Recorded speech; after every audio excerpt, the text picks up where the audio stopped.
Howdy, Scott Grove here, demonstrating some more guitars that I've picked up recently. I'm always glad to get one of these in. Some of the most overlooked guitars ever in the world. This is a 1982 Peavey T27. A lot of people have written Peavey off for whatever reason as far as their guitars go, which is a sad thing, because these are some of the best guitars ever made, period. If you know me and everything else, I've got every Les Paul, Strat, Tele, Explorers, V's, every guitar ever made, but this hangs with the best of them or beats the best of them. Okay? It's what it is.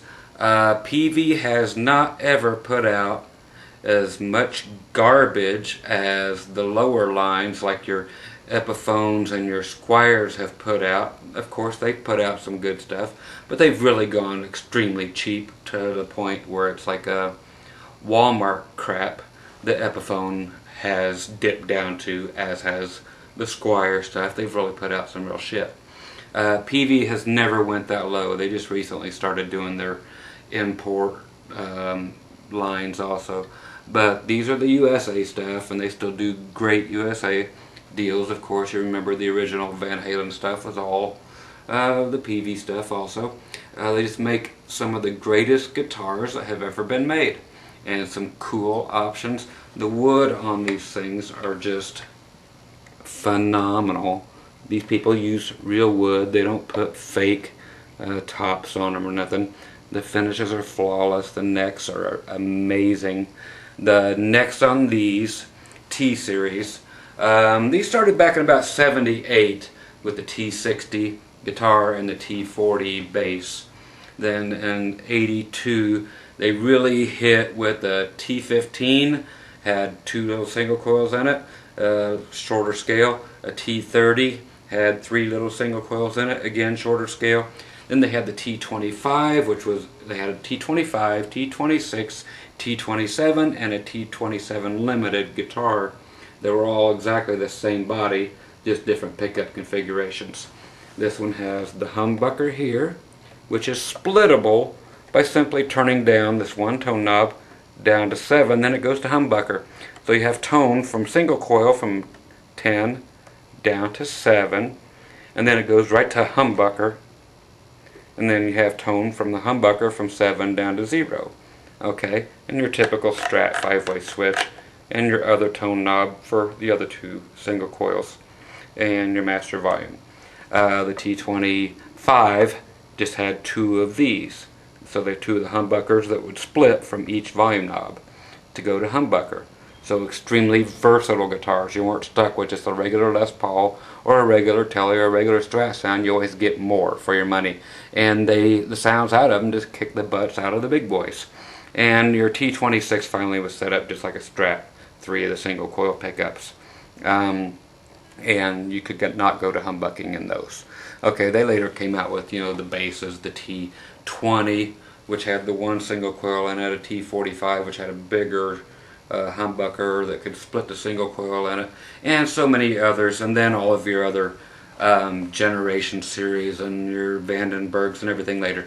But these are monster guitars. Again, I'll bring the camera down here, let you check out the star of the show. Again, these are big bodied guitars. There's nothing light or heavy, you know, about them. They are big guitars. They're not as big as a 335 or anything like that, and there's nothing hollow about them at all. The sound is superb. I'm going to go right here to the regular, everything wide open, so everything's single coil in the 2 position. So I've got a single coil on here, not the humbucker. It's not changed into the humbucker yet, so it's just single coil, so like a Strat.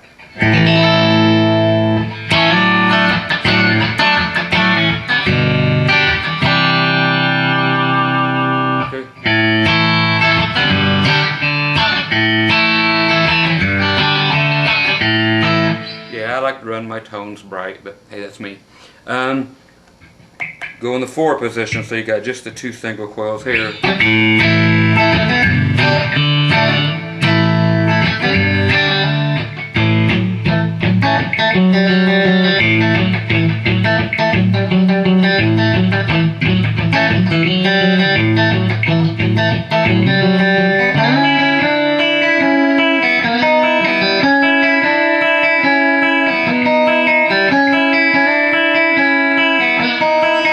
So it's just as clean as can be.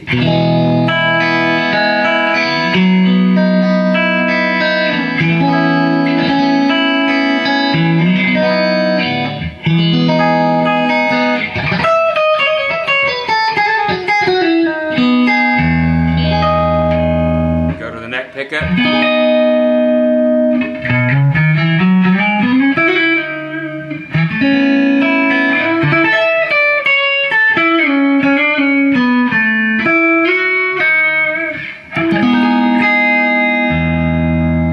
It's just squeaky clean.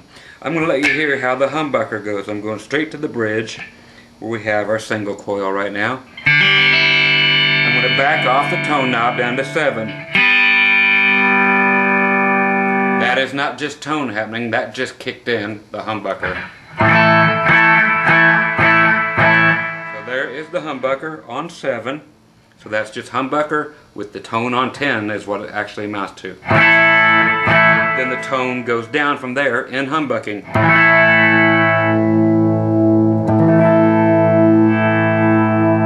And there's full humbucker on 10.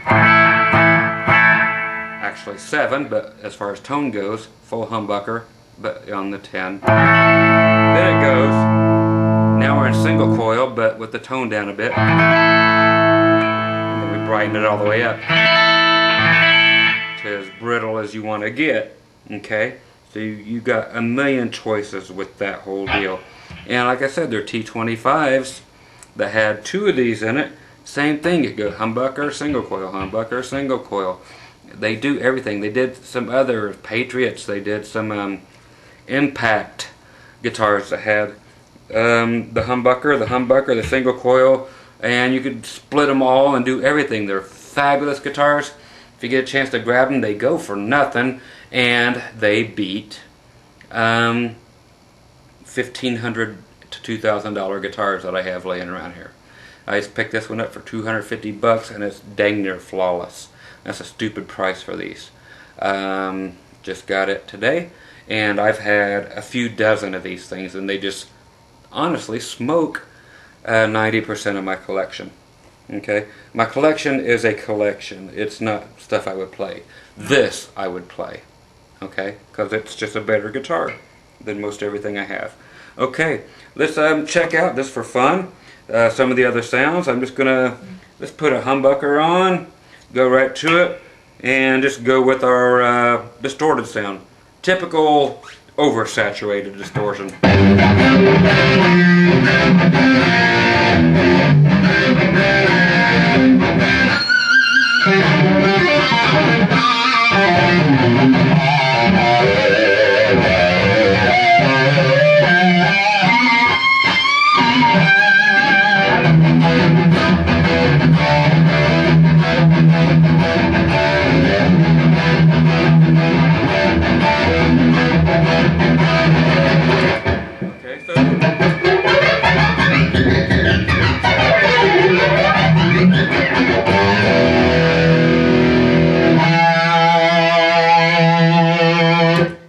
So just good old distorted sounds.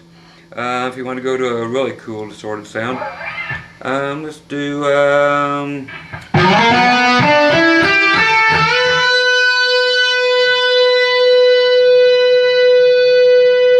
don't have any compressors, nothing.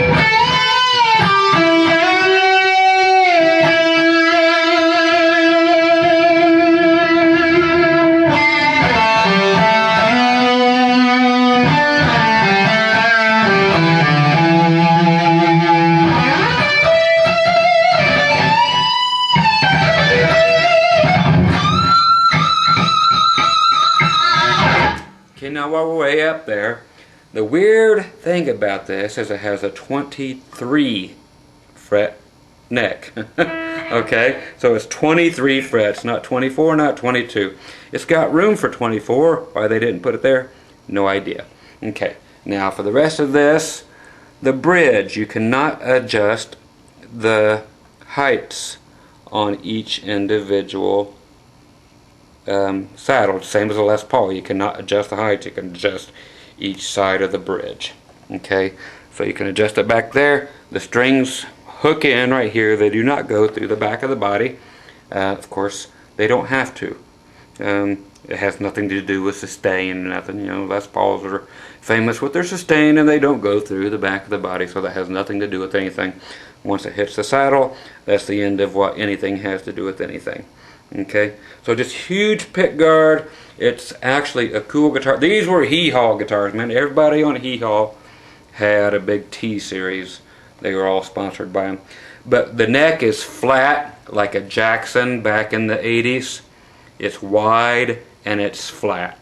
Okay, so but it does have a finish on the back of it. So you do have the poly finish. But it feels great. It is not a big chunk neck at all. It is very, very, very thin, and it is flat. Okay, so I love that about it too. The finishes are flawless. The guitar itself is actually, there's nothing you can complain about. It's got the medium jumbo frets. They're not any kind of little tiny things. They are just great. It's a great guitar. You can't gripe about this thing at all. Country guitar players will dig the holy bejesus out of this.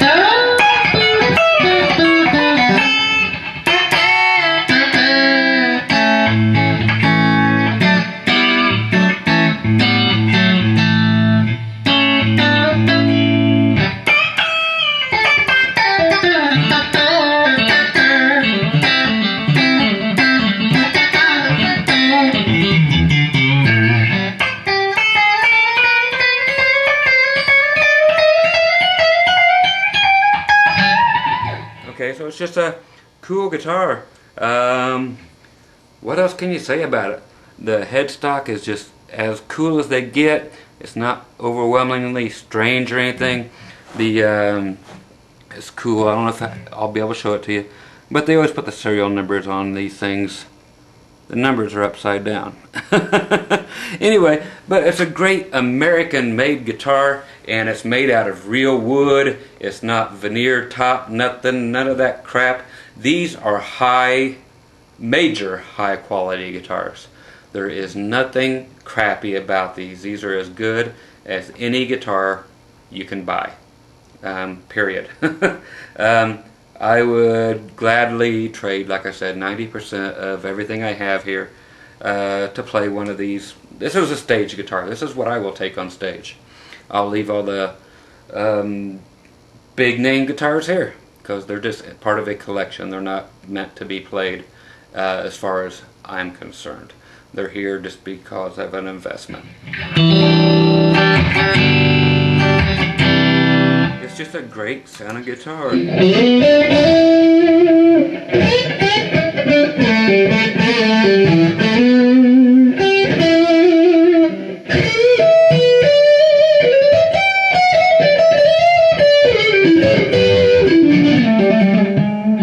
It's just a cool guitar, man.